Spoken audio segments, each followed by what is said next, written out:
What's up, everybody? Hope everybody's doing well. I made a big mistake when I recorded this. I forgot to actually, change the audio, so there's no audio, so I'm just gonna do a voice overlay. This is a run for True Tekken Guide. Of course, I got it. The matches were weird. I hate fighting Asuka. I don't think anybody in the world likes fighting Asuka, but that aside, I want to talk about something that I've noticed that's a real trend in fighting games, not just Tekken, not just high ranks, just fighting games in general.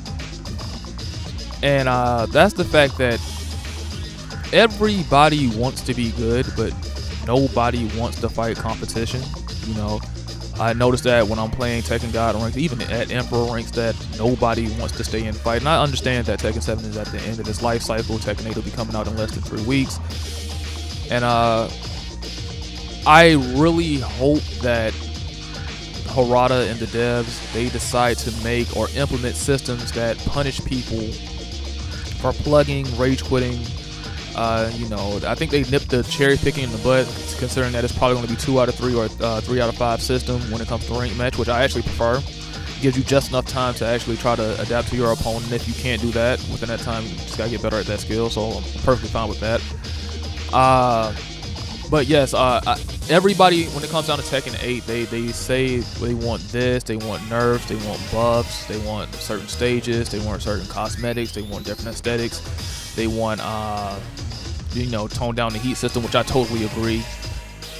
But I don't really see a lot of people pivoting on the argument of, we should really punish rage quitters, a lot of cheaters, a lot of boosters. A lot of people complain about cheating and boosting on PC Tekken, which is rampant, I'm not going to lie. Especially when you get to the higher ranks, it's definitely rampant. You're going to see it.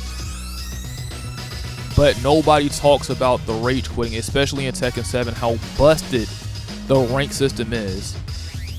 Where essentially you can cherry pick your way to the top, you can rage quit, and the only thing that happens is your name turns yellow and you have a high disconnection ratio. That's not punishment enough. Like, if I had to say a system I really like the MK1 system, where if you do not finish the set, you do lose points. That's not fair to the other player. And so I do agree with MK1 system, and I like what they've done with it. People still rage quit anyway, but at least there's an actual punishment, because a lot of people in Tekken 7, they are fiending for ranks, right? A lot of people don't actually want to get good at the game. They want to essentially beat online. They want to beat the game. They don't want to be actually good at it, so they do whatever it takes. And a lot of the times, to get to the ranks that you want, it's just not enough. It's actually extremely annoying. Like, especially like let's say at God ranks, right? Let's say Tekken God, True Tekken God, even Tekken God Prime, so forth and so forth. You're waiting in that queue for at least 10 minutes if you're lucky to find a match, and you find a match, and what happened to me, you lose like 4 or 5 matches straight. I'm a slow starter. It takes me a while. My download speed is extremely slow, but once I get it, I got it. Right, so it takes a while for me to download my opponent, but once I finally do, I win 1 or 2 games, they instantly leave, right? If Tekken wants to implement a system where you can do infinite rematches, which I know they're not going to do, but if they wanted to do that, I would definitely say they should implement it where if it's going to be a death match, it actually has to be a death match. You actually have to play it all the way through. And if not, you lose points. That's the reason why the rank inflation is the way it is right now. It's been happening since season 2. It's because of the fact that anybody, anywhere, can find a crazy flowchart that a person doesn't know, or play an obscure character that nobody knows, and rank up that way. Prime example: Leroy when he first came out, Fakuran when he first came out, Lydia when she first came out. Kunimitsu when she first came out. All of these characters that when they first came out, if you add a person that has decent fundamentals with a matchup that nobody knows, it's going to be an easy rank up, and you have infinite rematches. So that's one of my biggest concerns as far as online gameplay, and as far as Tekken 8, I really hope they fix the netcode. I know this might be a little bit extreme, but I think you should be punished for having a poor netcode. thought I had a while back is maybe they should filter out people that have poor connections with each other. You know, you should not be allowed to play those people. You know, or if you're willingly choosing to play Wi-Fi, you should only play Wi-Fi players. You should not ruin somebody else's experience with your Wi-Fi. Or I will also add a setting where it would be region-based. So let's say you're in the NA servers, or you're in an NA server, you possibly want to play with people with the strongest connection. I'm in the South, so I'll probably want to play people from around Florida, South Carolina, North Carolina, Alabama, you know, Tennessee, Kentucky, places that are close by, you know, strong connection, wired. That way I know I'm not going to completely eliminate the lag, but I can minimize it as much as possible, you know. I think that would be also a great idea. I think Tekken 8 has a lot of aesthetically pleasing things, but I feel like it falls victim to the same thing that Tekken 7 does, is that when you strip it down to the bare minimum, or the bare bones of the game, is just really not that great from an online perspective. Now Tekken 7 is just bad all around. Story mode's bad. Online is not that fun. You know, there's not enough modes to keep you invested into the game if you're a casual. Too many Smurfs, so forth and so forth.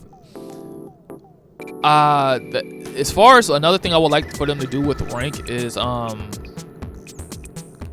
I kind of want to go to the Street Fighter 4 days or Street Fighter 5 days, where when you rank up a character, essentially every character around you gets ranked up.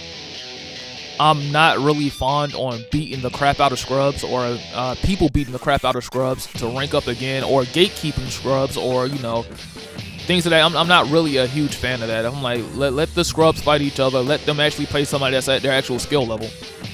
I don't think that is one. It's not fun for me if I'm fighting somebody, right, that I know I can easily beat, and I have to. It's tedious that I have to keep going back and forth to climb up these ranks with characters. I don't like that. Maybe that's just me. Maybe I'm bugging. Maybe people disagree, but I think that that's not fair to people that are actually trying to learn the game and fight somebody at their skill level. And two, it's not fun to the person that has to keep climbing these ranks over and over again. Now, some people get a joy out of beating the crap out of scrubs. Me personally, I just don't. And they'll say, well, I don't understand the character. I'm like, well, that's what quick match is for. That's what practice is for. You can do that there. When you go into rank, for most people, that's as good as it's going to get as far as competitive wise. Nobody wants to sit there and get bullied by, let's say me. I'm a true Tekken guy. Why am I fighting Suzakus? That's not fun for them. It's not fun for me. I'm killing the experience for them. I'm just completely bored. You know, it's not fun. I would say at least if I'm going to be a true Tekken god or TGP or something like that, at least have me start off at least blue ranks, right? Something at least closer to the skill level. I don't really agree with me dropping all the way down to Sarayu or Suzaku or even Mighty Rule. I'm like, that's not fun. Another thing I really hope they fix with Tekken 8, that they did poorly with Tekken 7, is got the damn load times and the random frame drops. I'm really not a fan of that. Oftentimes it would feel as though it feels like you're playing underwater. I mean, it's already bad enough that the game has a lot of input lag for the PS4 version for Tekken 7. And depending on what kind of monitor, it could even add on to the input lag. And then you got people with poor connections. It's overall just not fun. It's not a pleasant experience. So I just don't want to rag on it. There are things that I do like that Tekken 8 is doing. For God's sakes, the best thing they have done so far is get rid of get up threes. I love that idea. I am tired of people just sitting on the ground and you get a full combo off of a counter hit get up three. I am glad that it's finally gone. I am glad that they took a lot of the whole counter hit aspect out of the game where everything counter hit launches. I feel like that is a great idea. I like that they actually nerfed backdashing. A lot of people have been complaining about that. I am a fan. It's a fighting game. Fight. A lot of people in Tekken 7, they try to emulate pro players by excessively backdashing. Even in some of my gameplay right now, I'm excessively backdashing, but I ain't gonna lie. Asuka puts the fear of God in me. I don't want to press buttons on that character whatsoever. But they backdash so much to the point where even if you were to whiff something, what could they possibly do, because they're so out of position that they can't do anything. So that's how they end up getting clipped a lot, right? So I'm kind of glad they did that, but I think they're leaning too far heavy into the whole offense things. If you're gonna add heat system, have the power crushes, the rage arts, all these other mechanics in the game, you would think they would have more defensive options. I know this is going to be an unpopular opinion, but it feels like Tekken 8, from me playing it, feels like a watered down Street Fighter 5. It feels like V-Trigger. The heat system essentially is V-Trigger to me. You get enhanced moves, certain properties change, things like that. What I do like about Tekken 8, or that Tekken 7 just wasn't, is how polished the game looks from when you first open it up, look at all the game modes compared to Tekken 7, which was pretty bare bones. You only had online story mode, and that was essentially it. I am so glad they actually put some effort into it this time and actually give you other modes. The whole ghost thing, like how you can essentially train your ghost like AI, I really think that's a good idea. But I don't think people will be utilizing that to its fullest potential. Because I realized that even with Tekken 7, for its time, in 2017 when it dropped, that had one of the best practice modes that you could possibly ask for, outside of them not having frame data. But they eventually added frame data, and people still do not use the practice mode to this day. So I understand how people like me that are lab people that really love labbing the game, learning it, the ins and out of the game, how we don't get what we want because the majority rules. They rather cater to the people that are going to be casuals, and I realize they're trying to grow a casual scene more and more, but these are just little nitpicks that I would want. I think most fighting games, I know people are going to disagree with this too, they should take the Street Fighter 4 approach, where it has a bit of everything for everyone. It has the competitiveness for competitive players, serious players. It has the high execution for people that like to be combo crazy kind of people. They have the technical stuff for the lab monsters, crazy setups. It has the beginner friendly stuff where you don't need to be doing Daigo Umehara combos or Sako combos to actually get some damage. You don't need to do the most, and you can still relatively have a decent win rate. It had a little bit of everything. It had a little bit for the offline players with story mode, unlocking characters, so forth and so forth. It had a little bit of everything, and I think that was one of the last great games, but I don't think they're going to ever replicate that again. I think that a lot of fighting games now are going to start heading towards that season to season microtransaction kind of thing. You see that a lot with Street Fighter 6. You see it a lot with MK1 right now. And so far with Tekken 7, that has not been the case. The most microtransaction thing that we had with Tekken 7 was probably Tekken Ball, which should have been online to begin with, and frame data, which $5, which I'm really not complaining about. At the time I was, but then I'd look at it in the grand scheme of things, I'm like, it's really not that bad, all things considered. When you have to look at Street Fighter 6, when you're paying for battle passes, if you want the premium to get certain things, you have to pay for certain costumes, you have to pay for all kinds of aesthetics. Mortal Kombat the exact same way, you have to pay for all these aesthetics. I really hope Tekken 8 just doesn't take that route. They possibly will, but I really hope they don't. Another thing is, I am kind of glad that from what I've seen so far, again, the game is not even out yet, but from what I've seen so far, it doesn't feel like every character in the game is a two-tap. What I mean by two-tap is 2 touches and a mix-up and you dead.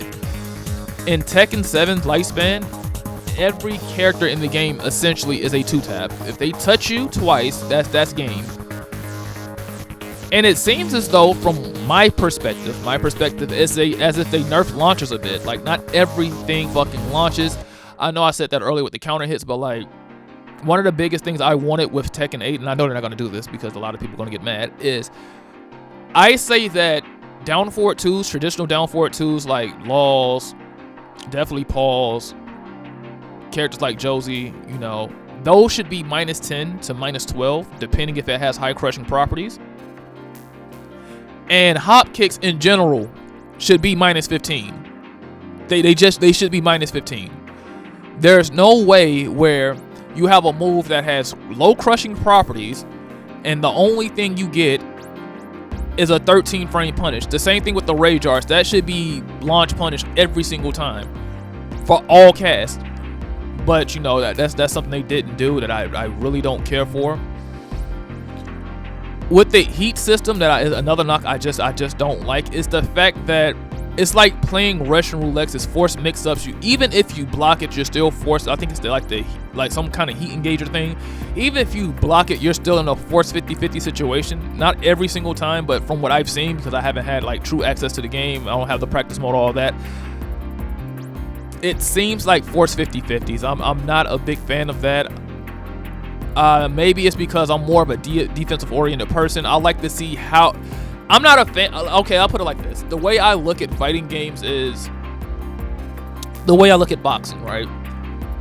Yes, the knockout is cool. Yes, the combinations are cool. Yes, the speed and the display of talent is cool. But the biggest thing for me when I look at fighting games that interests me is how are they going to open you up and how are they going to get the hit?